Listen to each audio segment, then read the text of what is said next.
कर्पूरगौरं करुणावतारं संसारसारं भुजगेन्द्रहारं सदा वसन्तं हृदयारविन्दे भवं भवानी सहितं नमामि।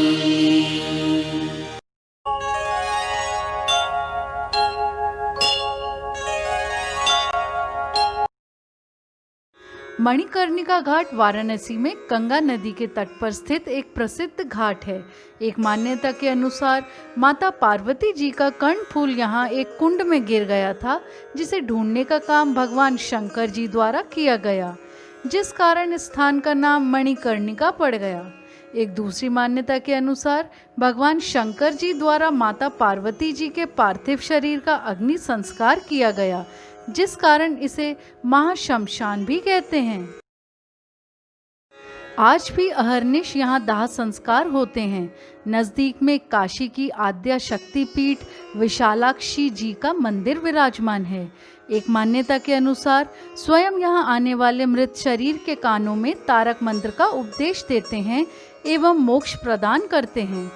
काशी का मणिकर्णिका घाट एक ऐसा ही स्थान है जहां पहुंचकर व्यक्ति को अपने जीवन की असलियत पता चलती है। मणिकर्णिका घाट बनारस का एक ऐसा शमशान घाट है जहां हर समय चिताएं जलती ही रहती हैं। ऐसा कहा जाता है कि जिस दिन इस घाट पर चिता नहीं जली, वह बनारस के लिए प्रलय का दिन होगा।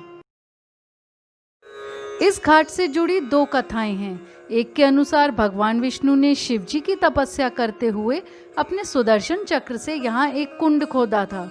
उसमें तपस्या के समय आया हुआ उनका श्वेत भर गया। जब शिव जी वहाँ प्रसन्न होकर आए, तब विष्णु जी के कान की मणिकर्णिका उस कुंड में गिर गई थी। दूसरी कथा के अनुसार भगवान शिव को अपने भक्तों से छुट्टी ही नहीं मिल पाती थी। देवी पार्वती इससे परेशान हुई और शिव जी को रोके रखने हेतु अपने कान की मणिकर्णिका वहीं छुपा दी और शिव जी से उसे ढूंढने को कहा। शिव जी उसे ढूंढ नहीं पाए और आज तक जिसकी भी अंत्येष्टि उस घाट पर की जाती है, वे उससे पूछते हैं कि क्या उसने देखी है। इस घाट की विशेषता ये है कि यहाँ लगातार हिंदू अंत्येष्टि होती रहती है। वह घाट पर चिता की अग्नि लगातार जलती ही रहती है, कभी भी बुझने नहीं पाती। इसी कारण इसको महाशमशान नाम से भी जाना जाता है। एक चिता की अग्नि समाप्त होने तक दूसरी चिता में आग लगा ही दी जाती है। 24 घंटे ऐसा ही चलता है। वैसे तो लोग शमशान घाट में जाना नहीं चाहते, पर यहाँ देश विदेश से लोग इस घाट का दर्शन भी करने आते हैं। इस घाट पर यह एहसास होता है कि जीवन का अंतिम सत्य यही है। यही वजह है कि अधिकांश लोग यही चाहते हैं कि उनकी मृत्यु के बाद उनका दाह संस्कार बनारस के मणिकर्णिका घाट पर ही हो। बहुत से लोग भारत की इस प्राचीन परंपरा से अनभिज्ञ हैं, लेकिन ये सच है कि सदियों से बनारस के इस शमशान घाट पर चैत्र माह में आने वाले नवरात्रों की सप्तमी की रात पैरों में घुंघरू बांधी हुई वैश्याओं का जमावड़ा लगता है।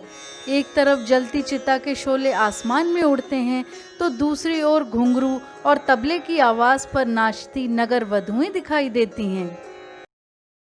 मौत के मातम के बीच शमशान महोत्सव का रंग बदल देते हैं तबले की आवाज़, घुंघरुओं का संगीत और नाचती नगर वधुएं।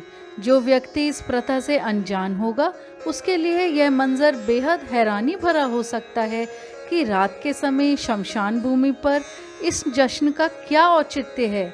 वैश्यालयों में वैश्याओं का नाचना उनके धनोपार्जन और आजीविका का साधन बनता है।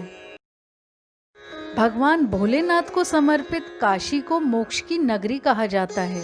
यही वजह है कि वैश्याएं भी यहाँ नाच नाच कर भोलेनाथ से यह प्रार्थना करती हैं कि उन्हें इस तुच्छ जीवन से मुक्ति मिले और अगले जन्म में वे भी समाज में सिर उठाकर जी सकें। मणिकर्णिका घाट जिसे महाशमशान भी कहा जाता है। पर चैत्र के 7वें नवरात्रि पर होने वाले इस महोत्सव के पीछे एक कथा भी है। कहा जाता है कि 15वीं शताब्दी में अकबर के नवरत्नों में से एक राजा मानसिंह ने काशी के देव भगवान शिव के मंदिर की मरम्मत करवाई। इस शुभ अवसर पर राजा मानसिंह बेहतरीन कार्यक्रम का आयोजन करना चाहते थे, लेकिन कोई भी कलाकार यहाँ आने के लिए तैयार नहीं हुआ। शमशान घाट पर होने वाले इस महोत्सव में थिरकने के लिए नगर वधुएं तैयार हो गईं। इस दिन के बाद धीरे धीरे कर यह परंपरा सी बन गई और तब से लेकर अब तक चैत्र के 7वें नवरात्रि की रात हर साल यहाँ शमशान महोत्सव मनाया जाता है। नगर वधुएं इस उम्मीद से यहाँ नृत्य साधना करती हैं कि बाबा भोलेनाथ उन्हें इस नरकीय जिंदगी से मुक्ति प्रदान करेंगे और अगले जन्म में वे भी समाज की मुख्य धारा में शामिल हो पाएंगी। आज भी वेश्याएं इस महोत्सव में शामिल होने को अपना भाग्य समझती हैं।